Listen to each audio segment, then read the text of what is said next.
Hello tout le monde, on se retrouve aujourd'hui pour un tuto montage, tout ce qu'il y a de plus simple sur le Gemini RTA. Le Gemini RTA de Vaporesso. Donc là il est démonté, hein, voilà, le petit Gemini RTA de Vaporesso. Sur le plateau type Velocity. Donc voilà. Donc aujourd'hui ça va être une vidéo tuto, quelque chose de très très simple, un tuto très très simple, un montage très très simple. Premièrement pourquoi? Bon bah parce que voilà, c'est un plateau type Velocity, mais on n'a pas l'espace, la largeur, ni les plots, la largeur au niveau des plots pour faire un montage Velocity. On va pas se mettre un gros montage dans la tête. C'est un petit montage sympa, c'est un ato qu'on voit très très bien, sans monter très haut dans les watts, qui a vraiment beaucoup de saveur, je trouve. J'ai eu le Griffin de chez Geekvap. L'avantage du Griffin, c'est qu'on peut faire des colliers un peu plus gros, mais grosso modo, c'est exactement les mêmes atos. Un très bon rendu de saveur, un volume de vapeur plutôt correct, une belle gueule. Franchement, il n'y a rien à dire sur ces atos. Bref, donc aujourd'hui, ça sera quelque chose de très simple. Donc, on va faire un simple dual coil de Cantal 0,50. Je prends mon petit Cantal, hein. Hop, je prends la petite pince. Je vais faire mes deux coils, d'accord.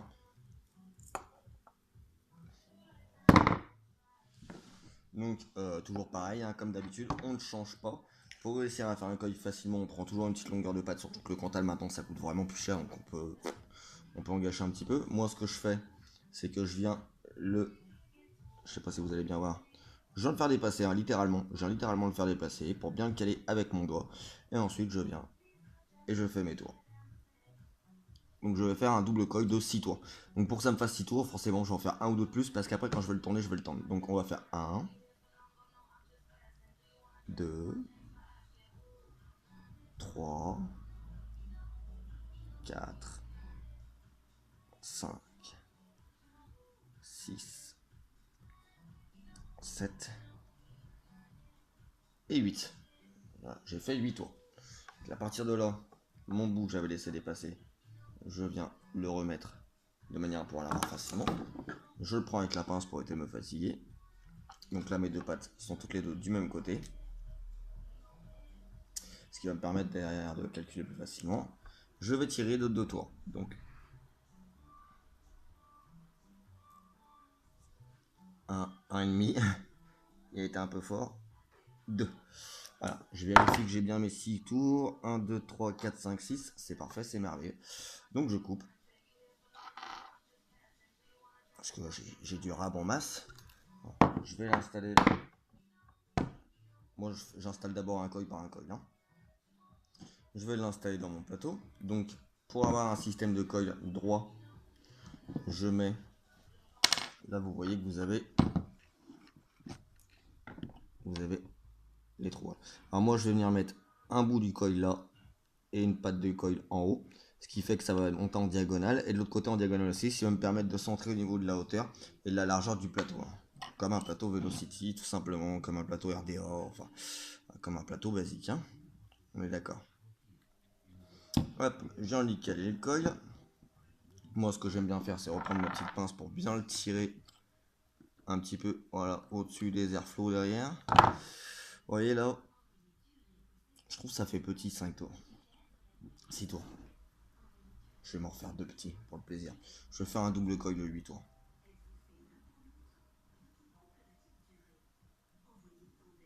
Donc 6, ah, c'était le 7. Hop là, c'est un petit peu de mal. J'ai pas beaucoup de prise. Et de 8. Ah, je me suis aidé un petit peu de la pince pour avoir une meilleure prise. On va faire un 8 tours. Je cherche pas quelque chose qui envoie des masses sur le Vaporesso, oui, sur le Vaporesso, sur le Gemini RTA. Je cherche plutôt un petit montage saveur, hein. Donc plus il y aura de spire, plus forcément vous aurez de la saveur, bien entendu, hein. Parce qu'il y a plus de contact avec le coton, c'est une loi un petit peu universelle depuis le début de la vape, hein. C'est aussi simple que ça. Voilà, maintenant mon coil est installé. Le premier, je vais le serrer. Donc je le serre. Je vous montre pas, je pense que hein, tout le monde sait comment on serre un coil. Là-dessus, je pense pas qu'il y ait besoin de refaire un petit tuto là-dessus. Je garde bien mon tournevis dedans, mon tournevis d'axe, tout simplement en fait pour éviter que mon coil se désaxe, hein, tout simplement, pour éviter qu'il parte en cacahuète. Comme ça, je peux serrer tranquille, je peux garder mon coil tranquillement, sans me casser les doigts, sans me fatiguer. Voilà.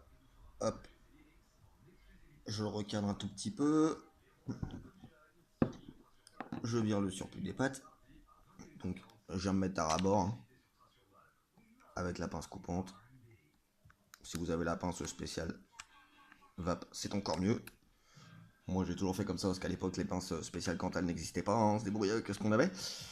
Ça a toujours fonctionné. Voilà. Donc là, pour l'instant, j'ai un col. Ce que je fais, c'est que là, pour l'instant, je vais couper la vidéo. Je vais faire mon deuxième col. On revient tout de suite derrière parce que sinon, ça va faire une vidéo trop longue. Donc, je fais mon deuxième col, je l'installe et on revient tout de suite derrière. Donc, nous revoilà. Je viens de mettre je viens de mettre le deuxième coil. Vous voyez, ils sont centrés, alignés, il n'y a pas de souci là-dessus. Donc, je suis désolé, c'est une technique des manches. Donc maintenant, ce qu'on va faire, c'est qu'on va les axer, hein, les serrer, les chauffer, pour voir si ça chauffe bien de l'intérieur vers l'extérieur. Donc c'est parti, on a du 0,25 ohm, hein. Ça chauffe doucement, doucement, doucement. Ça chauffe pas uniformément, hein, comme d'habitude, de toute manière, ça met toujours un petit truc. Donc on va bien les chauffer à rouge. Voilà. Et on va les serrer.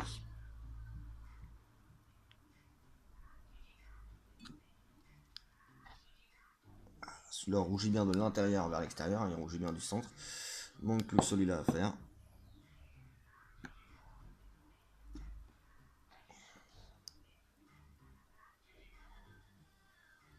Ok, on est pas mal, encore un petit peu.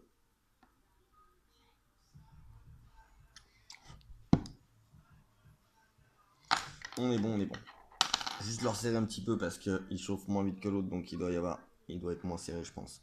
Il doit y avoir un contact moindre. Si je mets pas la bonne clé, ça va pas le faire.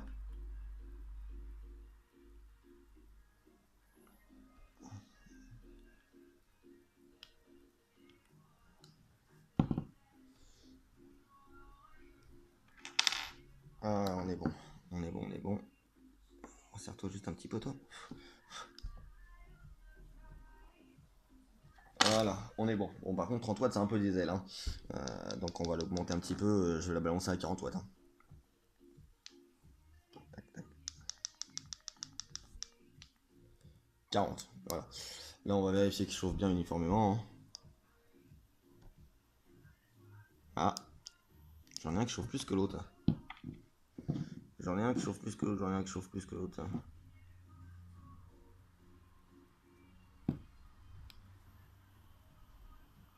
Des fois, on s'en rend mieux compte à la vidéo, des fois.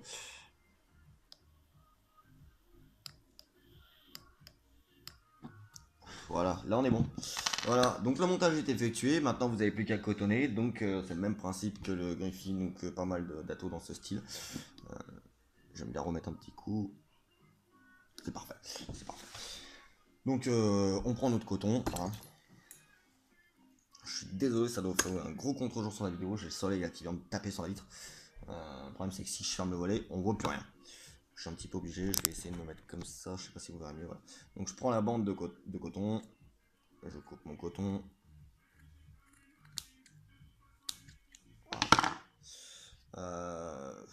Vu que de toute manière, c'est des petits cols et de toute manière, il n'y a pas une place énorme, vous n'allez pas mettre tout ça comme coton. Donc, moi, j'ai coupé ma largeur de coton, hein, forcément. Maintenant, ce que je fais, c'est que je vais couper à peu près au milieu. Voilà, à peu près, hein. C'est pas une science exacte, hein, une vache près, comme dirait Caradoc dans Camelot. Pour les fans de Camelot, hein, vous comprendrez, je suppose. Je roule le petit bout, hein. Tac, tac, tac. Je passe le petit bout de mon coton, si je l'ai pas fait trop gros, dans mon coil.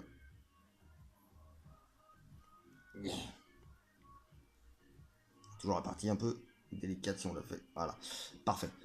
Hop, je viens. Et moi, ce que je fais, c'est que je fais 2-3 allers-retours comme ça avec le coton, hein, forcément, pour qu'il prenne bien dans le coil. Hop, hop. Je le détasse un petit peu parce que c'est vrai que là, j'avais beaucoup roulé quand même, hein. J'ai été généreux sur le roulage. Voilà, là j'ai le coton qui vient bien prendre. Faut que ça raccroche un tout petit peu, mais pas les masses, hein. C'est du coton puff, hein. Ça raccroche un tout petit peu, mais vraiment pas des masses. On fait pareil de l'autre côté.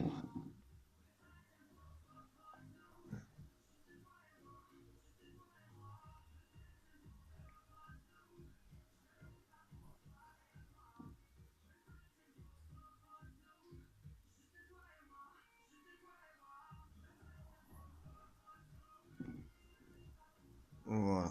Hop. Donc on fait pareil, hein. Je déroule mon coton. Hop. Je fais quelques petits allers-retours. Voilà, qui prennent bien dans le coil en fait, hein, tout simplement. Voilà. Une fois que ça c'est fait, chose très simple, c'est que pour éviter d'avoir le coton qui déborde de tous les côtés, d'en avoir trop ou pas assez, moi je fais quelque chose de très très simple. Je prends mon coton. Donc, je viens voir à peu près. Donc là par exemple, si je le pose, je vais être en plein dedans. Vous voyez, en plein dans la rigole. Donc là je vais pas avoir de problème. Et de l'autre côté par contre ça dépasse un petit peu. Vraiment un tout petit peu. Tout petit peu. Bon, après, vous avez deux solutions. Vous pouvez le laisser. Là, par exemple, sur ce coton-là, je vais le laisser. L'autre est un peu plus long. Donc, lui, c'est clair qu'il passe pas. Donc, je vais faire en sorte que du coup, il y a un côté qui passe bien. Voilà, comme ça. Lui, il passe bien. Et le côté qui déborde trop, ce côté-là. Je sais pas si vous allez bien voir. C'est pas facile de filmer comme ça. Hein. Je suis pas équipé en matos professionnel ou j'ai même pas la perche pour le portable. Donc, c'est un peu embêtant. En fait, ce que je viens, c'est que je vais tout simplement au bord de ma rigole. Je prends le coton droit, je prends la perceuse droite et je claque. Je coupe le tout petit bout qui dépasse. Ce tout petit bout là suffit largement. C'est ce qui dépassait. Maintenant, pour réussir à bien le caler dans la rigole et pouvoir mettre la petite bague de verrouillage du coton correctement sans être emmerdé, quoi, clairement.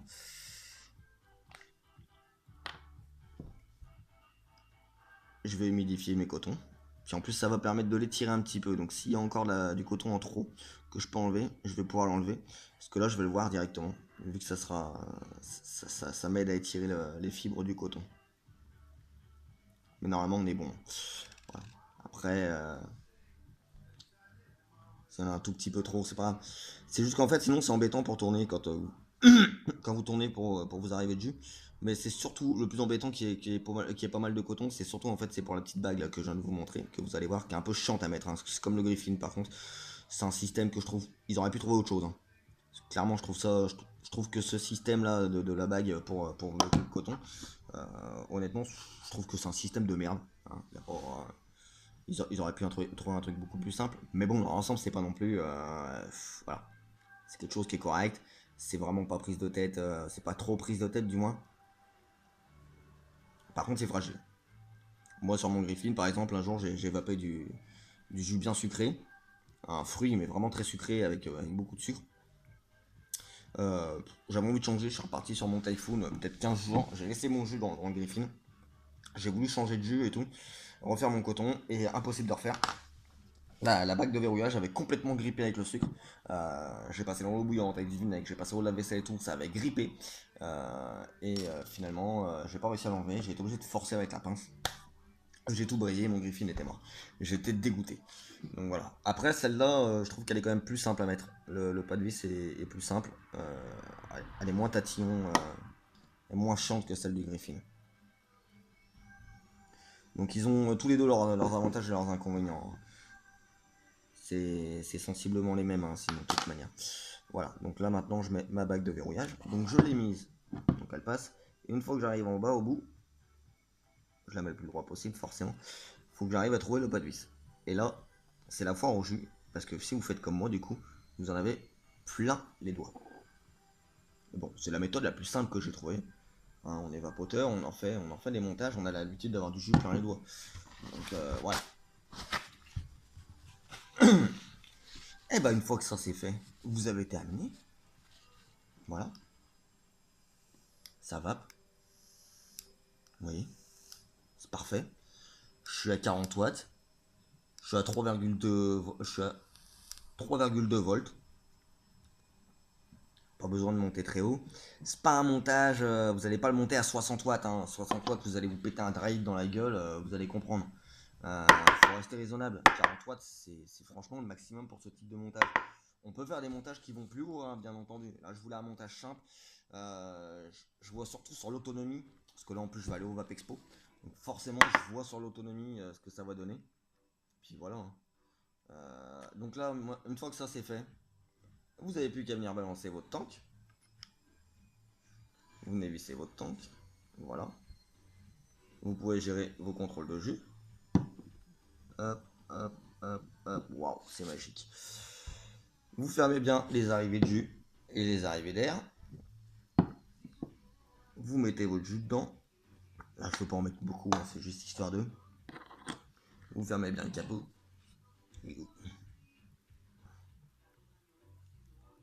Voilà. Vous pouvez ouvrir vos airflows, les arrivées de jus, et on y va en vape.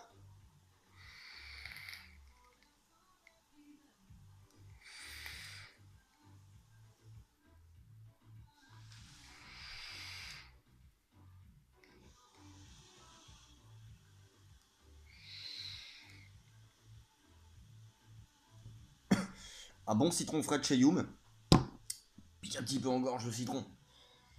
J'aime ça. Un bon petit citron frais. Je trouve que ça fait une vape très aérienne, très douce. Hein. Mettez pas les airflows au taquet, sinon vous allez. Voilà. Ça fait une vape très aérienne, très douce quand même. Hein.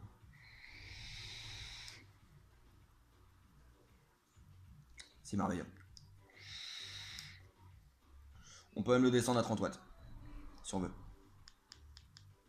Voyons voir ce que ça donne à 30 watts. Ah 29, 30, ouais, 30, 30, 31. Hein.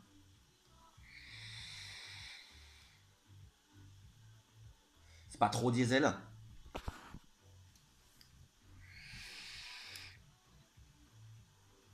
Ça va plutôt bien. Je cherche pas le nuage. Hein. Je cherche quelque chose de doux. Et parfait. Sur ce, bonne vape à tous. J'espère que ça aidera certains pour les montages. Parce que c'est vrai que maintenant on voit surtout du montage avec du Alienwire, du Clapton, du Fuzel, voilà. Plein de choses comme ça. Il y a encore pas mal de monde qui sont oubliés, qui vape sur du Cantal très très simple, des montages très très simples. Et je trouve que voilà, moi je vape sur un petit peu de tout. Ça me fait plaisir de vous le partager, je fais ça pour le plaisir. Voilà, c'est juste qu'il y a beaucoup de personnes qui sont oubliées en ce moment. J'en vois beaucoup qui demandent comment on fait les montages simples, tout ça, tatati tatata. Donc je voulais faire une vidéo simplement explicative là-dessus. Sur ce, je vous souhaite une bonne vape à tous. S'il y en a qui vont au Vape Expo, bah, je serais bien content de vous voir. Ça serait sympa parce qu'il y en a qui en parlent pas mal et ça serait sympa de mettre enfin un visage sur un nom, serrer la pince et faire quelques petits coucous et puis parler. Puis on verra tout ça. Allez, bah bonne vape, tchuss.